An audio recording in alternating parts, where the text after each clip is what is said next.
शिकवत बरं मी सांगतो. आपण आहे ना लहानपणी मातीचा गोळा असतो आणि त्या मातीच्या गोळ्याला आहे ना एक विशिष्ट आकार देणे हे आपल्या शिक्षकांच्या हातात असतं आणि शिक्षक तेच कार्य करतात. शिक्षक आपल्याला फक्त ज्ञान देत नाहीत. शिक्षक आपण दुसऱ्यांसोबत कसे वागायचे, समाजात कसे वागायचे, समाजाशी तुलना कशी करायची आपल्यासोबत, त्यांच्या खांद्याशी खांदा लावून कसं चालायचं हे देखील आपले शिक्षकच आपल्याला शिकवतात. आपण ही ज्ञानाची शिदोरी घेऊन पुढे जातो आणि हेच आपले संस्कार देखील आपले शिक्षक शिकवतात आणि हे संस्कार आपण पुढे नेत जातो.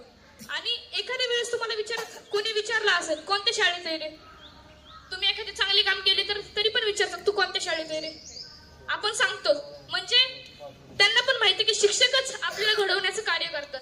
तर आम्ही त्याचा छोटासा नमुना इथं केला, छोटासा प्रयत्न केला. मला माहित नाही कुणाला काही समजलं पण मी माझ्या परीने प्रयत्न केला.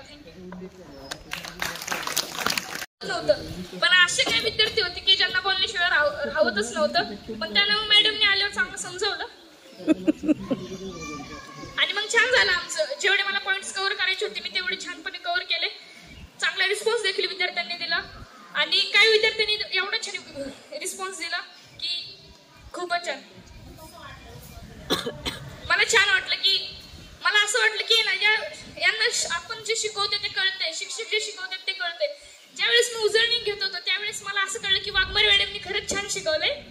इतिहास चांगला रिस्पॉन्स देत होते.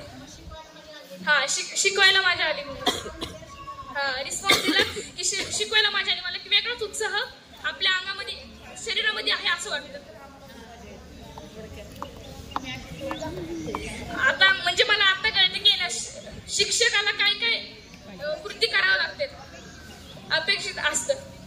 म्हणजे कळलं आता मला शिक्षक म्हणजे कळलं की शिक्षकाचं जीवन पण असं सोपं नाहीये. प्रत्येकाचं जीवन एक वेगवेगळ्या आहे आणि शिक्षकांचं पण तसंच आहे ते मला आज कळलं.